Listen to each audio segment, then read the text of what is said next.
और फिर काम की चर्चा तुम करते हो। तो नारद के पास अगर काम गया है और काम को अगर नारद ने जीता है तो नारद हारे हैं कि काम हारा? हारा कौन? समझो जरा भाई, जितना काम अहमित मन माही, काम को तुमने जीता लेकिन विकार किसके अंदर आया? ये तो तुम्हारा तर्क कहां जा रहा है? तो समझ जा रहा है क्या बोलना चाहिए क्या नहीं बोलना चाहिए? चर्चा ये चल रही है। हम ये नहीं कहते शक्ति, हमारा मतलब ये कहने का है कि यदि शक्ति से भक्ति मिलती है तो हमें कोई एक अर्धांगी, कोई एक चौपाई, कोई एक छंद, कोई एक चौथा चलाओ। हमने कहा जो शक्ति है वही भक्ति है और तुम इसको प्रमाणित नहीं कर पा रहे हो। तुमने कहा कि सभी ने शक्ति का प्रयोग किया तो हम कहते हैं कहां लिखा है? लिखा कहां है? क्या चौपाई सुनाने से हो जाएगा क्या? ऐसे तो हम भी चौपाई सुनाने 10 क्या मतलब है? उसमें कुछ निकल के तो आवे कि नहीं कहां सही है? अब तुमने ये कहा कि जो मनुष्य का चरित्र कर रहा है, ईमानदारी से बताओ, यदि भगवान मनुष्य बन जाएगा तो तुम मनुष्य मान करके उसकी पूजा करोगे कि भगवान मानकर? झूठ न बोलना, तुमको राम की सौगंध है। जल्दी बताओ। अब ये कहते हैं तुम सही कर रहे हो, दोनों ऐसा नहीं है जी, ऐसा नहीं है। तो वो दशरथ का पुत्र बन के आया है, बात समझना जरा। जहां इन्होंने मनुष्य रूपा का प्रसंग उठाया था, इन्होंने कई जगह का प्रसंग उठाया है। एक बात को मनाने के लिए 4 जगह भागा है, सती चरित्र में और इसके बाद काम में, नारद चरित्र में, सती चरित्र में और मनुष्य रूपा के चरित्र में, लेकिन अभी तक प्रमाण नहीं दे पाया। एक बात को दबाने के लिए 14 जगह भागो है, क्या मतलब इसका? एक जगह से मारो। जहां तक प्रसंग उठा रहे हो वो दशरथ के लिए बेटा है, तो क्या महात्माओं के लिए बेटा है क्या? साधुओं के लिए बेटा है क्या? संतों के लिए बेटा है क्या? ज्ञानियों के लिए बेटा है क्या? है ज्ञानी तो जानते हैं ना कि भगवान है, बात समझिए। और जो भगवान को भगवान नहीं मानता है, मनुष्य मानता है, वो ज्ञानी है कि अज्ञानी? अज्ञानी है। ऐसे उत्तर करो भाई। मनुष्य के रूप में चरित्र कर रहा है, मनुष्य के रूप में वो लीला कर रहा है, लेकिन उसको मनुष्य मानेगा कौन? बात समझो। दशरथ भी जानता था। ले व्यास से उत्तर देते हैं, मानस से लीजिए और व्यास से बैठे मैं उत्तर दिए देता हूं। दशरथ को ये मालूम था कि मोरे ग्रह आवा प्रभु सोजी। बात समझो। वो जानता था कि मोरे ग्रह आवा प्रभु सोजी, मेरे घर में भगवान आ गया। भगवान ये जानता था, लेकिन ईमानदारी से बताओ क्या उसने भगवान माना? क्या माना? अब समझो जरा। तो जानना और मानना, हम जानते हैं कि ये हमारे पिताजी हैं, ये हम जानते हैं भली भांति, लेकिन अगर पैर नहीं छूते तो बताओ, तुम बताओ ना, उत्तर दो। इसलिए गलत बात को आपने मुझे मत करिए। हम जानते हैं कि हमारी माता जी है, लेकिन हम पैर नहीं छूते। हम जानते हैं कि हमारे पिताजी हैं, लेकिन हम पैर नहीं छूते। तो फिर काहे के पिताजी? काहे के पिताजी को बताओ। पिताजी जो कहते हैं वो हम कभी करते नहीं हैं, तो फिर काहे के पिताजी? पिताजी जो कहें वो हम करें, पिताजी के हम पैर छुए तो पिताजी, और जब हम मानते ही नहीं हैं तो काहे के पिताजी? तो जानना और मानना अंतर है। बहुत लोग जानते हैं कि सामने वाला सही बोल रहा है, लेकिन फिर भी कहता है कि तुम गलत बोल रहे हो।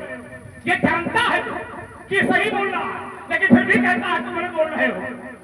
बात समझो। क्या इसका निकल के आया? हमको उत्तर ये दीजिए कि शक्ति में भक्ति में क्या अंतर है? सीधा सीधा उत्तर है उसमें। और मैं कह रहा हूं कि जो शक्ति है वही भगवान की निज माया है। मैंने चौपाई पढ़ी थी कि आदि शक्ति, मैंने पढ़ा था, लोगों ने सुना था, और ये कोई और नहीं कह रहा। ये कोई और नहीं कह रहा, ये भगवान कह रहा है। भगवान तो हम भगवान की बात मानेंगे कि इंसान की बात मानेंगे? तुम हो जीव, वो है भगवान। तो भगवान कह रहा है आदि शक्ति जही जग उपजाया सो अवतरीय मोरिया माया।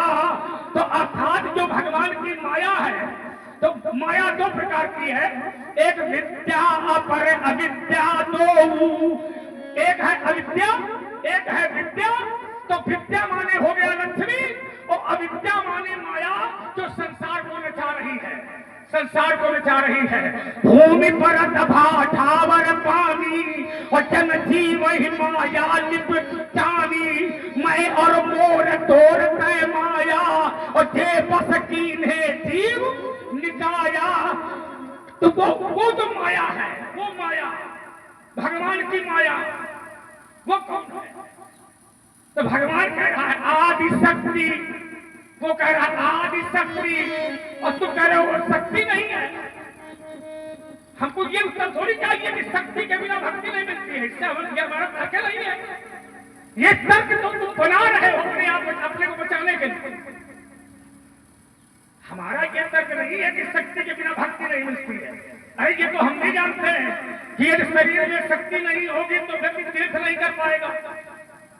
ये तो हम भी जानते हैं। यदि शरीर में शक्ति नहीं है तो भगवान का दर्शन नहीं कर पाएगा।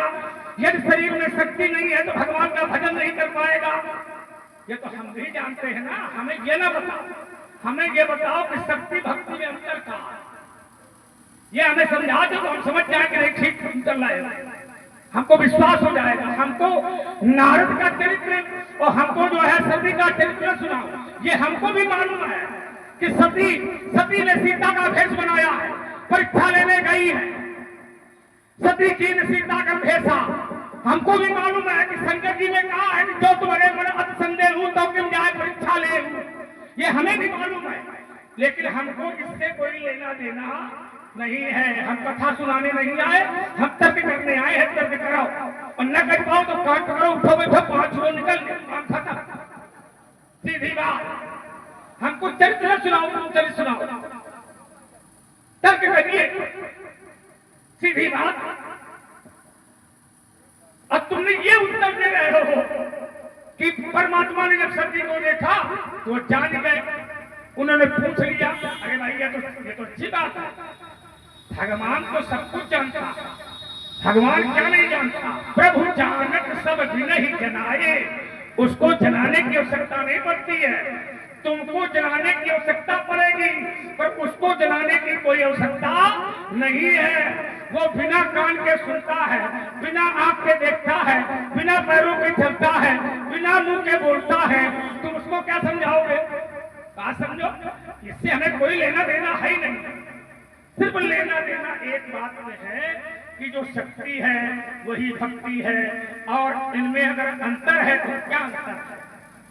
बड़ा ही सुंदर संवाद समस्त जनमानस श्रवण कर रहा है, प्रभावित हुए हैं।